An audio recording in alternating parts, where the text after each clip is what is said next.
berikut adalah cara-cara untuk kita masuk SPMP ya, daripada portal PISA. Kita pergi pada staff, kemudian kita cari SPMP dan kita masukkan nombor kad pengenalan berserta dengan kata laluan kita dan masuk login. Okay, ini adalah paparan SPMP di bawah saya ya.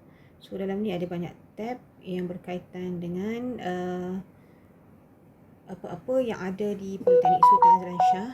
Jadi saya nak teruskan dengan bagaimana saya masuk IFRP.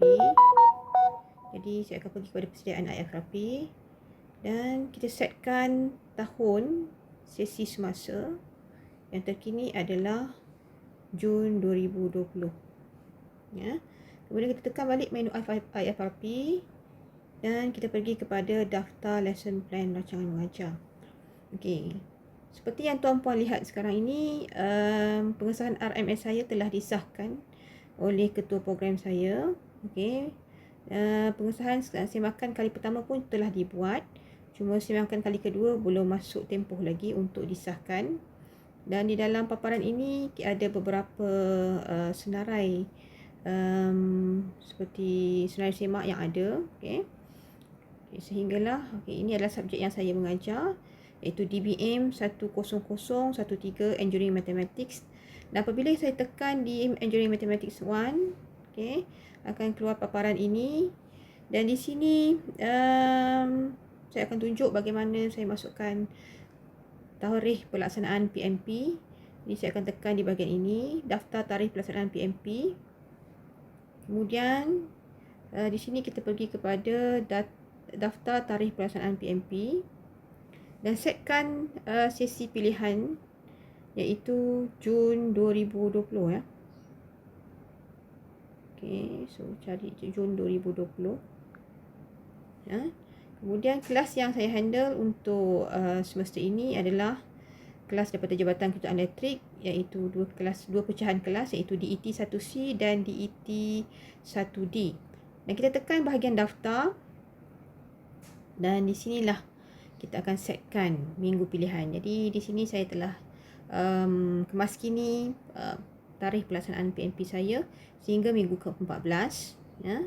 Jadi di sini kita akan masukkan pilihan minggu ya, sehingga minggu 14, masukkan tarikh di sini dan masukkan jam mengajar. Pastinya jam mengajar untuk saya 2 jam dalam setiap kali sesi pertemuan, dan kita simpan dan inilah akan keluar paparannya. Dan sekiranya ada kelas ganti seperti yang warna biru yang saya buat ni, kita akan tekan di bahagian kelas ganti di sini. Ya. Okey, ini untuk daftar tarikh pelaksanaan PMP. Dan saya akan tunjuk pula untuk daftar rancangan mengajar. Jadi saya akan pergi utama daftar. Saya patah balik dulu untuk daftar rancangan mengajar. Okey, bagi daftar rancangan mengajar kita masih tetap kena setkan sesi semasa, iaitu Jun 2020 ya. Kemudian pergi kepada menu IFRP dan kita tekan kepada kemaskini data untuk daftar lesson plan rancangan mengajar. Okey, di sini tuan-puan scroll down semula, pergi kepada Engineering Mathematics, saya punya modul yang saya mengajar. Kemudian di bahagian ini carikan bahagian rancangan mengajar /lesson plan. Okey, kemudian terus pergi kepada nombor 3, daftar rancangan mengajar semester ya, untuk kita kemaskini.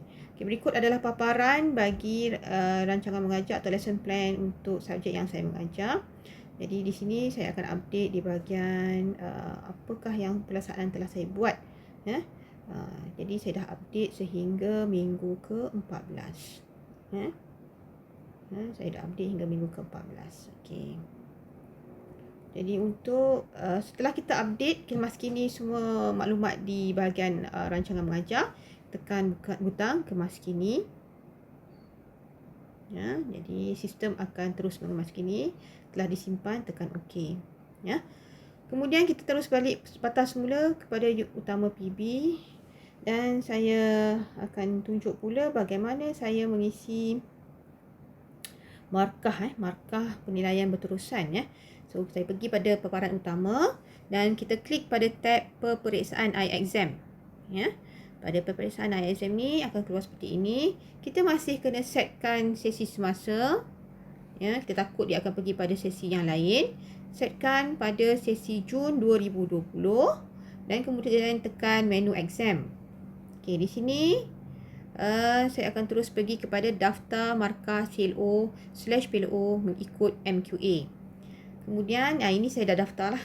Kalau ikutkan kita kena daftar daripada awal. CLO, PLO yang kita akan guna pakai dalam subjek yang kita ajar. Jadi terus saya boleh key in markah-markah pelajar saya. Jadi saya tekan pada bahagian Engineering Mathematics 1 dan di sini akan keluar paparan seperti ini. Inilah yang menunjukkan bahawa di bawah ni yang saya telah update seperti end of chapter 3 ada 3, jadi peratus dia ada 20% dan kita akan scroll sampai bawah. So kita akan lihat ya, inilah yang terakhir sekali ni. Berapakah pecahan markah-markah yang dibuat bagi setiap assessment yang telah kita berikan kepada pelajar. Dan setelah kita tekan butang simpan atau kemas kini, maka dia akan pergi terus, dia dah set semua kita punya paparan PB, hanya tinggal kita masukkan markah-markah pelajar. Contoh di sini adalah saya akan pergi kepada daftar markah kumpulan. Ya, jadi inilah yang pecahan yang telah saya setkan tadi.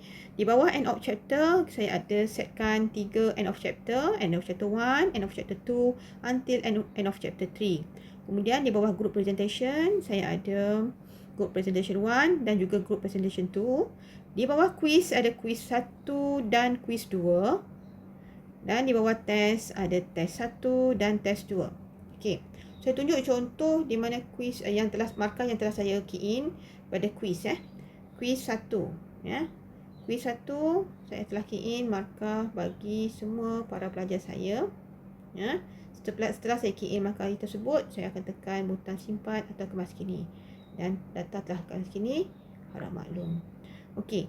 Apabila kita telah selesai mengisi markah kepada para pelajar, sekiranya kita nak lihat paparan keseluruhan bagi PB keseluruhan para pelajar, jadi kita tekan butang pamer PB CLO.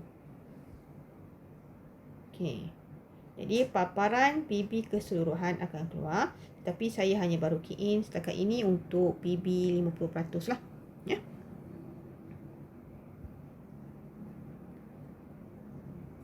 Jadi ini adalah gambaran keseluruhan markah-markah pelajar bagi PB 50% yang telah saya isikan, iaitu end of chapter 1, group presentation 1, quiz 1 dan juga test 1. Jadi inilah contoh bagi paparan untuk saya key in markah-markah pelajar. Okey, itu sahaja yang boleh saya kongsikan bagaimana proses pengajaran dan pembelajaran yang telah saya lakukan dengan memasukkan maklumat untuk rancangan mengajar, tarikh pelaksanaan PDP dan juga bagaimana saya mengemaskini markah-markah para pelajar menerusi SPMP. Okey, itu sahaja daripada saya. Terima kasih. Assalamualaikum.